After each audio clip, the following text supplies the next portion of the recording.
Audio on demand from Vision Christian Media. You're listening to Momentum, a show that helps men succeed in life.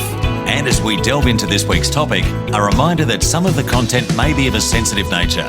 Now, here's your hosts, Tim and Des. All right, welcome to this week's Momentum, wherever you are around the country or even around the world if you're watching this on YouTube. It's really great to be spending some time with you and you with us, stepping into the space of Momentum. If you're not really familiar with Momentum, I encourage you to have a look around our website. It's behind me here, but also momentumaustralia.org, and find out a bit about what we do, what we hope to achieve. There's a whole bunch of stuff on the website too that will help you on your journey as resources, previous shows, etc. And if you'd like to support us as a ministry financially, we'd really love your support. MomentumAustralia.org. Of course, I'm always joined by my co-host and good friend, Des Kennedy. How are you this week? Really good. It's really great. It's lovely we were able to do this. And as our guest said, I'll let you introduce him, said earlier, it's so great to be in a country where we can do all this stuff. And God bless it. It's amazing. And while I'm talking, guys, don't forget, if you're doing life on your own, you need a safe and confidential conversation, reach out to the Momentum Care line. That's 1-800-000-MEN, 1-800-000-636, 7 days a week, 9 a.m. to 11 p.m., brought to us by our dear friends at Caroline. They're an amazing organization, so we thank them. And also, we've just taken a lot of our old videos and put them onto YouTube, so you now can see us as well as hear us.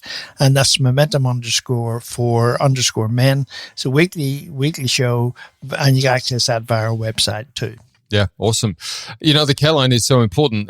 We all need safe spaces to talk about something, perhaps, that's happening in our life. And this week is going to be no exception, because we are talking about a huge topic, and I'm super excited to get into this week's show. You know, a research study profiling pornography users in Australia found that 84% of men and 54% of women have viewed pornographic material at some stage in their lives.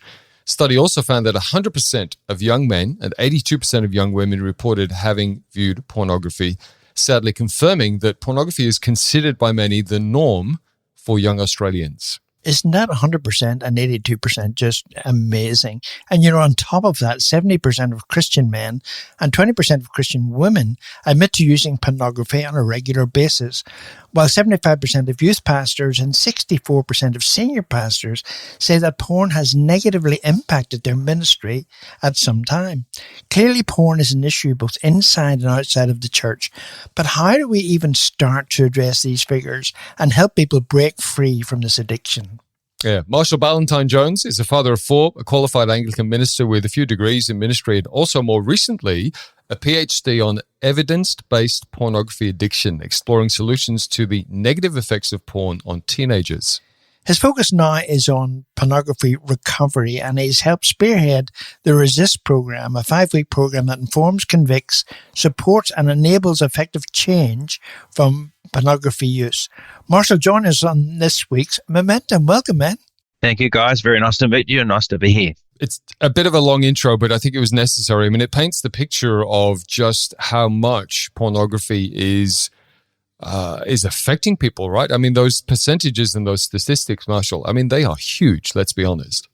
Look, they are huge. And what's, I guess, confronting is that the prevalence of porn use, regular porn use within mainstream Christian churches is consistent with the secular world and what we find in non-Christian communities.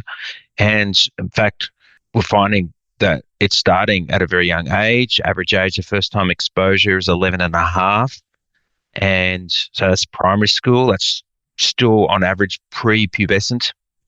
And as I said, that's an average. So you've got some people who are being exposed younger. And what pornography is today, internet pornography from the mainstream providers, is so much more confronting than the titillating Playboy era that perhaps the older people in our audience will recall or remember or be aware that was around. They're confronted with some traumatic, high-octane, often abusive, high-definition, impersonal, brutal pornography. This is what primary school kids, their first exposure to the world of sex is, and generally it's because they get a phone at that age. The parents are not aware of what is accessible, and the kids can is the story of so many people, have access to porn for years and years before anyone else knows about it. And that's typically what happens. And so when you're talking about an 18, 19-year-old guy or even girl who has been accessing pornography, you find out that they've been doing it for 6, 8 years of their life, often daily. And it has just such a corrupting effect on the soul, on our view of each other, on sex, and it's debilitating for Christians who want to live a wholehearted discipleship. You know, one of the things you said that really intrigued me was that any media that turns you on sexually can be defined as pornography. And when I sat back and thought about that, it's actually true. Can you talk about that? Yeah, so pornography is quite subjective. Most of us will think these days that porn is images or videos of people engaging in sexual behavior, and you'll find it on the internet. And you ask any young boy, young teenager, and that's exactly what he thinks. But it's not that for everyone. As it happens, for many females who engage in pornography, they're not interested in the visual style of porn and the aggressive style of porn that we see presented. Most mainstream porn is being designed and cultivated for the heterosexual male mindset, and females don't align with that on average. What a lot of females like are fantasy, a story, romance, and things which you don't capture in pictures but are very rich in literature. So that can be a common area that affects some groups of people. And of course, there's some quite what some people will call benign triggers, like, for example, just sexy advertising, music clips, video clips, the modern MTV culture, people's fashion. There could be some paraphilia ideas, stockings and shoes, which can be the things which, when people see, triggers their sexual desires in an unhelpful way. So in those contexts, for those people, that form of media is pornography. I think we all agree on this call, because we're people of faith particularly, and we know that pornography doesn't align with where we are trying to go on our own journey of faith. But I mean, all of us, I think, will probably have non-Christian friends who see no issue with pornography, right? They think that watching porn is normal, to some degree even healthy. There might be non-Christian couples who actually, engage in pornography together. In your research, do you think that many of the secular society accept that porn use is kind of normal and even healthy? Well, I have no doubt that there are people in society accept it as normal and not a problem. Some might say it's healthy. But in terms of secular research, of which there are literally hundreds and hundreds and hundreds of peer-reviewed studies from around the world that have been done over the last 20 years, and they consistently point to porn being unhelpful, damaging, harmful at different layers and levels. So it's harmful to the individual. It's harmful biologically, harmful neurologically, harmful sexologically, because there's this arising phenomena amongst males in the Western world or anywhere where porn is accessible, and that is what they're coining PIDE, porn-induced erectile dysfunction.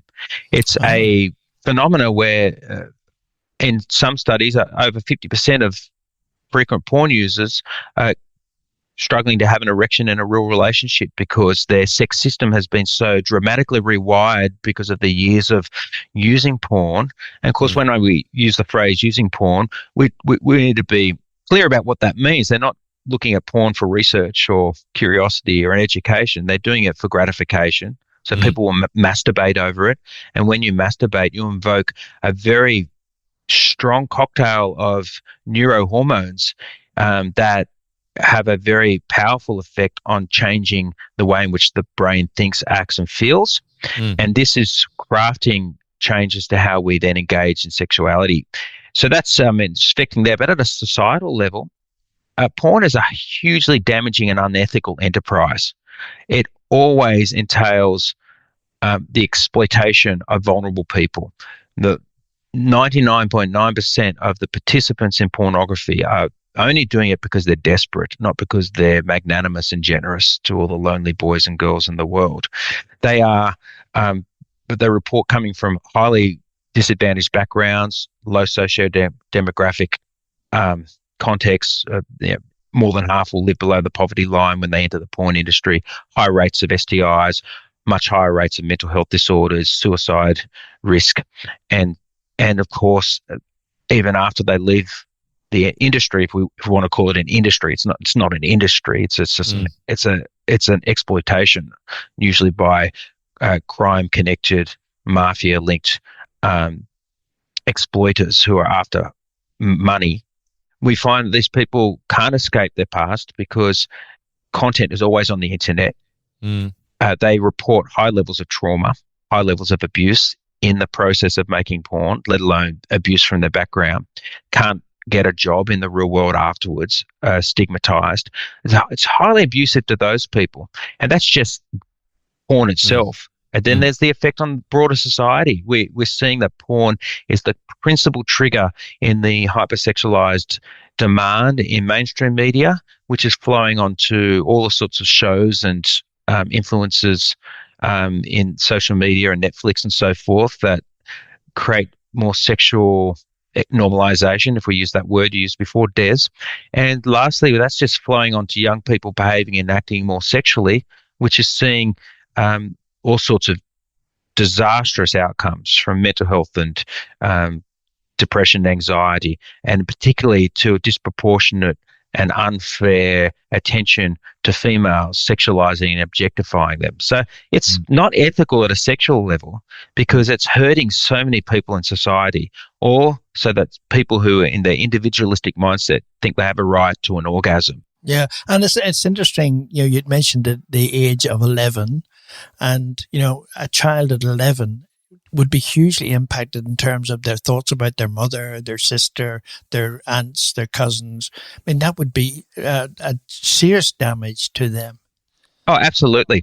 If anyone has encountered the recent book, The Anxious Generation by Jonathan Haidt, who's done a really brilliant job at describing how critical adolescent development is in those first few years of high school and later primary school for setting up thinking and feelings for the rest of their life. We're talking about kids who before that age, when their brains are just entering into their massive neurodevelopment, adolescent neurochange development, where they do synaptic pruning and so forth and get ready for the adult brain. This is where they keep thinking in acting and being crafted to understand sex in this way. It's having incredibly negative impact. So, if we took an 11-year-old kid in society and found out that they were being exposed against their will to neighbours engaging in sexual activity in their backyard or something like that, we'd be all jumping up and down saying that's abuse of the child. He shouldn't be exposed to that. We should call the police in and deal with that. But our ISPs, our internet service providers, warehousing vast quantities of abusive material to these vulnerable kids, and no one seems to be doing much about it in society and trying to prevent it. We have a half-hearted response from the E-Safety Commission and our governments, and in the Western world it's similar. People don't have a stomach to fight the libertarian groups and the choice groups and so forth, and yet our kids, year in, year out, a new generation comes through that's being susceptible to this abuse. So it starts hard, it starts young, and it's not really good. Okay. Let's take a short break there, and let's come back into the second part of the show and explore, again, some of these big things which have moved us to where we are today. We are going to take a short break and come back in just a moment. Stay tuned. This is Momentum, a show that helps men succeed in life. Find out more at momentumaustralia.org. If this program has highlighted something you'd like prayer for, we'd love to pray for you. Call 1-800-PRAY-FOR-ME. That's 1-800-772-936. It's a free call. Or text 0401 132 888. You're listening to Momentum, a show that helps men succeed in life. Find out more at momentumaustralia.org. All right, part two of this week's show. It is Tim and Des with you once again on Momentum. And Marshall Ballantine-Jones is a father of four, a qualified Anglican minister with a few degrees in ministry, and also more recently, a PhD on evidence-based pornography addiction, exploring solutions to the negative effects of porn on teenagers. Marshall, let's get to some of the reasons that we as men particularly will go to pornography. For you said in your own experience, it was stress relief in times of, stress or whatever, you get triggered, you'll go there as a release. In your research, do you think that the porn use is always just kind of masking something? Like it's masking something, whether it is stress or boredom or, again, fantasy perhaps? Or is it something deeper perhaps, like a deeper unresolved wound or something that we're trying to numb out and nurse perhaps through pornography? That's a terrific question, Timothy. The research is changing in this space, and it's changing because the patterns and behaviours of porn access have changed since the advent of the phone and broadband internet. So historically, if I go back 30 years and before that, and we asked why do people look at porn, you'd find they used it to soothe because they had deeper issues in their lives. And that still happens with many people when you've got unresolved tension and displacement. And porn is a great and simple and quick fix to go dose yourself with feel-good chemicals. Dopamine feels good, but endorphins feel good. Enkephalins feel good. Endocannabinoids feel good. It makes you feel good, right? And for a short period of time, you'll forget those stresses. So for some people, it is still the case that porn is really like the exhaust fumes of an engine problem. And in that case, I think people do need to spend some time and explore with the support of a professional, a therapist, who they are and why they function, what they do and what those triggers are. Everyone needs to get a better appreciation of what those triggers are. But we also know that now there's just mundane triggers and people will go to porn. When they want to feel something, they've trained their brain to go to porn. And that's more and more often the case for our younger generations who just started with porn, not because they were traumatized or escaping difficulties, that they just had access to it. And it just became something that there was no reason not to go to it. So when people are bored, they will go to porn. They discovered that over the COVID period, more and more people were engaging with porn in that period of lockdown because they were bored and they didn't have anything else to do, and it was recreational. So recreation can be a reason. But also fear and anxiety, depression, these traits are more and more common now in society, particularly amongst younger generations who have been exposed to high levels of the internet. And porn happens to be a great medicine against feeling anxious and depressed. So those can be triggers. And then, opportunity. It doesn't actually take much for you to get triggered these days. So as Des said before, you can see something now that you're not looking for, you have not searching for, you didn't even ask for, but then suddenly you got turned on. And when you get turned on in the brain, as soon as you get that spike of desire, it will start turning on the dopamine taps. And when the dopamine taps turn on, the first victim of the brain is the prefrontal cortex, which is your decision-making and executive control, self-discipline component of the brain. Its messages get blocked. You stop thinking once dopamine gets turned on. And once you stop thinking, then nothing's stopping you from going ahead and just engaging in pleasure. And so just a simple trigger that you don't look for can be all it takes to spin you off into another cycle of what you later will feel as regretful behavior. Maybe a final thought before we wrap up this show, Marshall, is you mentioned before about, you're not watching porn for research, right? And I love that. Let me do some research here. No, I mean, let's be honest. But I did want to clarify for some, because there might be men who masturbate but don't necessarily masturbate to pornography, right? So it is a separate thing. But again, does the same kind of underlying trigger apply? It's a release. And as a Christian man, do you think that there's some degree of, well, that's better than using pornography, but it still doesn't address the initial problem or underlying problem? Well, great question. Again, so masturbating to fantasy is different to masturbating to pornography, because pornography itself is an activity which is inherently evil, right? There's nothing good about pornography within itself because it brings so much harm, and that's inescapable. And even people who want to argue there's a ethical porn or OnlyFans where we're bypassing the middleman, that is very quickly exposed to be just rubbish. Porn is porn, and it always creates victims. Park that to the side and take someone who's masturbating to fantasy. Well, okay, a couple of points here. Firstly, within the Bible, there's no mention of masturbation. And so it's a great frustration to us who are trying to get a clear word from the Lord about how do I pursue this area and how do I address it. Why is he so silent?